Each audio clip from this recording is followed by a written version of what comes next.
The one way to coach your mind from depression is with gratitude. Every time I feel myself not starting to feel some kind of way, just take a paper and pencil out. Just start writing down everything you have to be grateful for. Whatever it is. Your health, you can walk, you can still see, you have a car, may not be the one you want. I have a place to live. I ate today. I see a way that I can eat tomorrow. I got a friend that I can call and share my troubles with. And just be real detailed with it. You would be stunned how long you'll be writing. Now, let me tell you what happens. Once gratitude erases all negativity, because there's no room now for negativity. It's not a magic trick. Joy and depression cannot reside in the same space. Those two things cannot exist at the same time.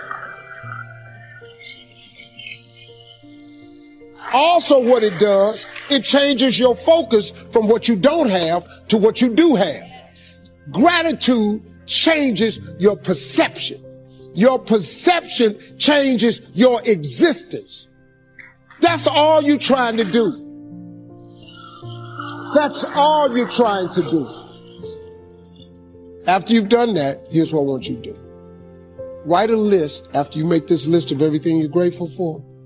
I want you to read this list every morning you wake up of everything you're grateful for. After you've thanked him for all this stuff, I want you to take another piece of paper. I want you to write on this piece of paper everything you want. Everything you want. Now what he gonna do is he gonna tie them two lists together.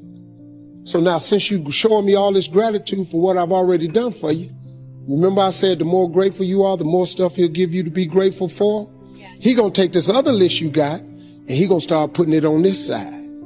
Then he gonna take some more stuff and gonna put on this side. He'll take some more stuff and put on this side. I'm telling you. Let me tell y'all something. If y'all don't think that works, I wish you would try it. Listen to me. I have no other explanation for my life. I do it every single day. And you know what he does? Slowly but surely, he takes this list and he starts taking items and putting it on the grateful list. He has done it for me like that for years and years and years. He did it for me without education. He did it for me when I lost my mom and daddy, my brother, my best friend. He did it for me when they canceled my TV shows. He keeps taking stuff off my want list and putting it on my grateful for list. If you do them things right there, you'll change your whole life. You concentrate on what you have, you will always end up having more, even if it's just $2.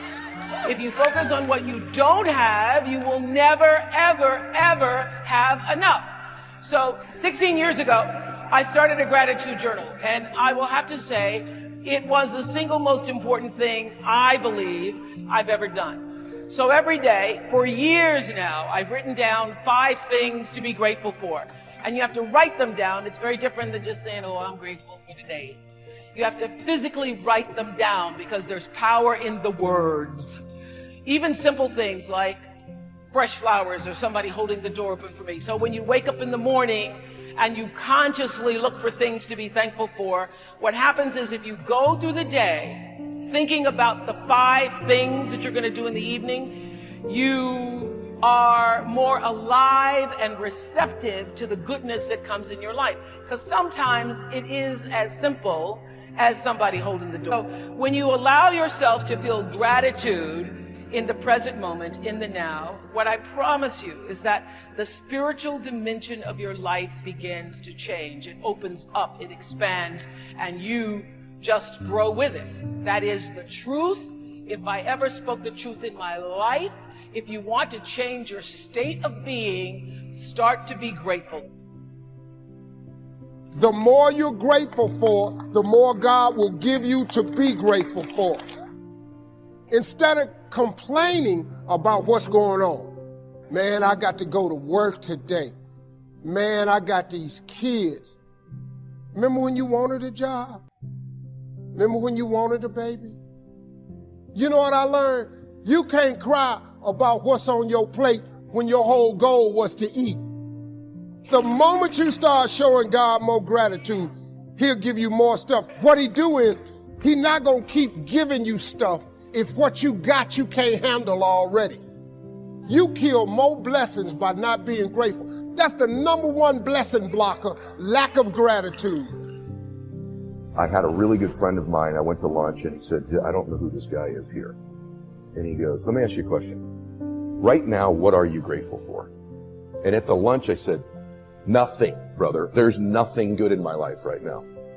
As I'm mouthing these words, two people walked in with an older man. Both of them clearly were fighting cancer somehow. Both walked by our table and gave me the warmest smile as a stranger. And he goes, that's pretty freaking pathetic. You can't find anything in your life to be grateful for right now? Because if you can find things to be grateful for in that space, man, is your life going to be rich when there really are external things to be grateful for. And what happens is, there's this reticular activating system in our brains. All of a sudden, all these things start to come into my awareness that I'm grateful for. I started to see things to be grateful for. Choose to be happy in spite of life's challenges. Life changes every day. Sometimes things will be going your way. Sometimes it won't work so well. Sometimes you'll have your health, you're feeling good, and there's some things that can happen to you in life that can take all of that from you. Life always changed. But you can choose in the midst of all of this that's going on to be happy in spite of it. Viktor Frankl, he said the last of the human freedoms to choose one's attitude in any given set of circumstances, to choose one's own way. Douglas Matlock has a poem I love. He said, sure, this world is full of trouble. Lord, I've had enough and double reason for complaint. Rain and storm have come to fret me. Skies are often gray. But say, ain't it fine today? What's the use of always keeping thinking of the past? Each must have his tribulation, water with his wine. Trouble? I've had mine, but today is fine. It may rain again tomorrow. It may rain, but say, ain't it fine today? Ain't it fine today? Living in the moment, getting everything we can out of where we are in the moment where we are right now. The other thing is willingness to let people and things go, especially if they want to go. When they're no longer good for you, just let them go. Just to hold on tenaciously really doesn't make really good sense, all right? Next thing is face the truth about life and deal with it. In order to have a fulfilling life, knowing that things are going to happen, expect the unexpected. Everything that happens, use it for your upliftment. What can I get from this? How did I end up here? What's the blessing in this for me? And don't let it go until you get your blessing out of it, because there's a blessing there. There's something for you in everything that happens to you for you to learn from that experience. Analyze it, dissect it, take it apart, and then get what you need from that and move on. Here's something I encourage you to do. Whatever you do, do it in a consciousness of love, in spite of the circumstances. Emmett Fox said, love is absolutely invincible. No disease that enough love will not heal.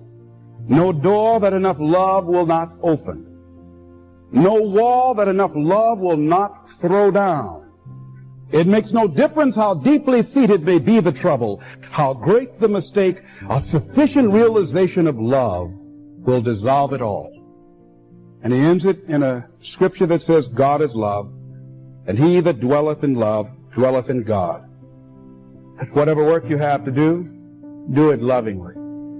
Just decide to be more loving, more giving, more caring, more sensitive than you've ever been before. But what if you don't get it back? But don't count on it. Don't let someone else determine who you're going to be. Do it because that's who you are. Do it because it gives your life a sense of fulfillment and self-respect. Anybody can hate. Anybody can do that. Anybody can hold a grudge. But the real challenge about growth and moving into your greatness is about being who you are.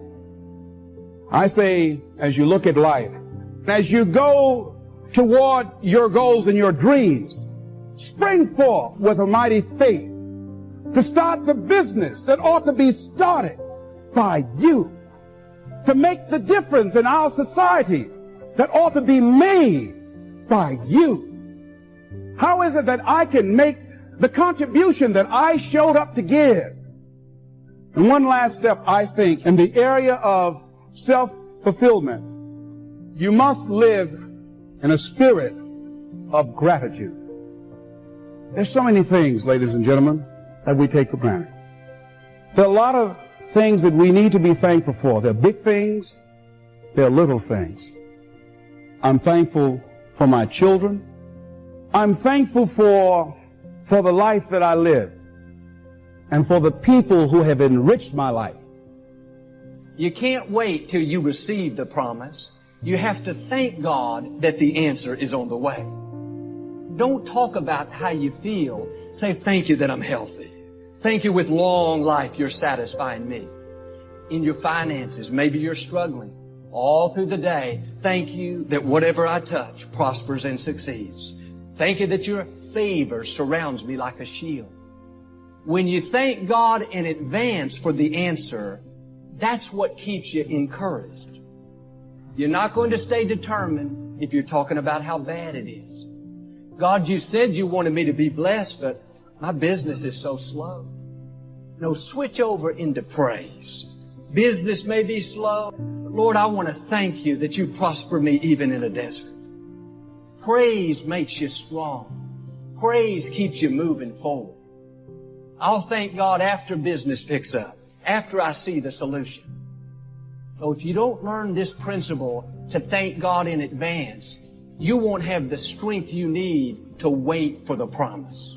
So hopefully you'll find some inspiration here today. All right? To get the most out of today, a couple more notes. Number one, be thankful. It's a good way to capture the most of a day like this. Be thankful for what you already have. That shouldn't be any problem in America, being thankful. Everything we need is available in America. Everybody wants to come here, right? The last time I was here, that little presentation I gave, everybody wants to come here, America. People haven't plotted and schemed the last 40 years saying if I could just get to Poland, everything would be okay. No, everybody wants to come to America. Why? Everything's available here. All the books you need, all the sermons you need, all the churches you need, all the schools you need, all the instruction you need, all the inspiration you need, all the capital you need, all the markets you need, all the challenge you need, all the information you need, all the seminars you need. Everything's available here. This is America. So number one, let's be thankful for what we already have.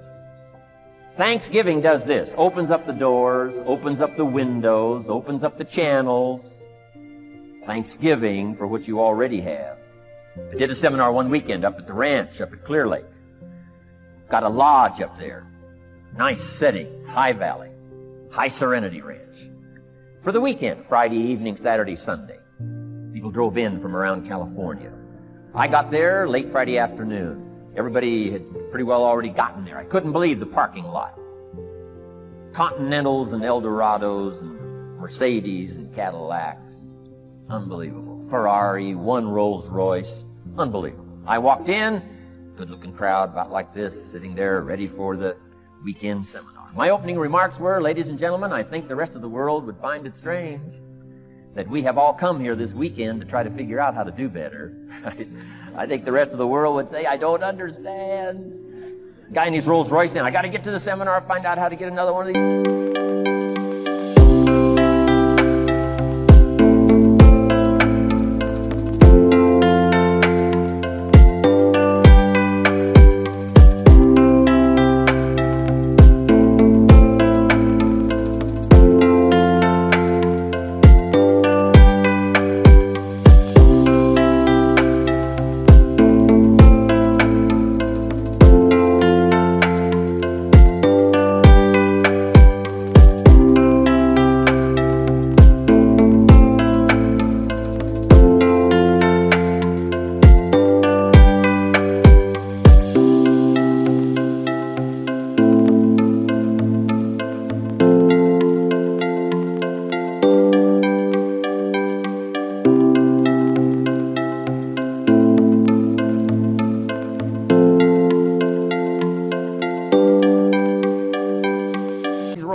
Unbelievable.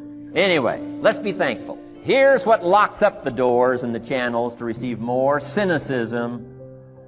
That locks you away. That prevents you from learning more. Being a cynic about the past and the future, a cynic about the marketplace, cynical about the people, cynical about the institutions, cynical about the setup, cynical about yourself, cynical about your chances. See, that locks away all the chance for stuff to flow your way.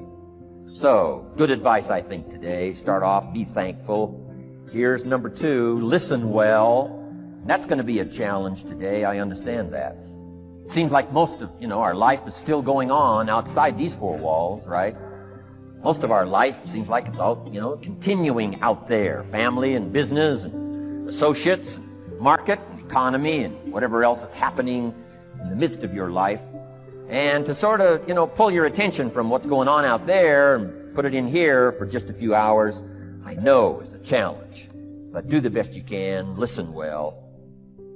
Here's the last one. Take good notes. Be a good student today. Take some good notes. I've not come to entertain you.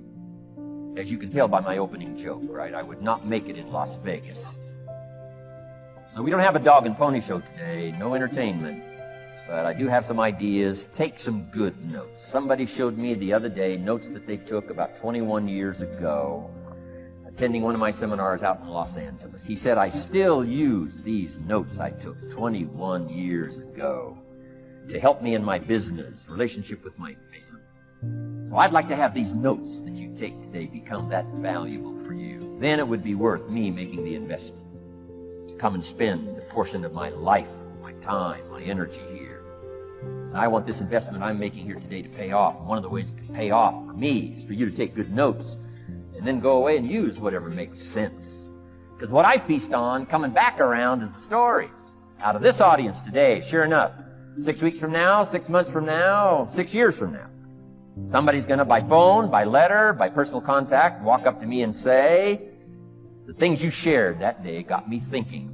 And I started making some changes, and let me tell you what's happened to my business, let me tell you what's happened to my sales career, let me tell you what's happened to my relationship with my family. See, that'll make it worth it for me. Not the money, the return. Something you can't buy with money. Somebody says, thank you for touching my life and taking the time to make the investment. And that's what I'm all about. So if you'll become a good student today. And here's the last note. Don't be a follower, be a student. You'd be happy to know today we haven't come seeking disciples. We've got no movement for you to join. I'm just here to share some of my experiences, good ideas best I can. But I think that's good advice. Don't be a follower, be a student, right? Take advice but not orders. Take information, but don't let somebody, order your life. Make sure what you do is the product of your own conclusion. Excellent note to make. Make sure what you do is the product of your own conclusion. Not to do what someone else says. Take what someone else says, process it, think about it, ponder it. If it makes you wonder, if it makes you think, then it's valuable. Then when you go take action, make sure that the action is not what somebody told you to do. Make sure the action is the product of your own conclusion. If you'll follow just a little bit of those simple guidelines, I'm telling you, the learning process can be speedy, swift, powerful. Your learning curve can go up, and then applying it to your business, your life, your family, conversations, equities of all kinds. You'll find some progress like I did that first 5 years when I met a teacher willing to share.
life around.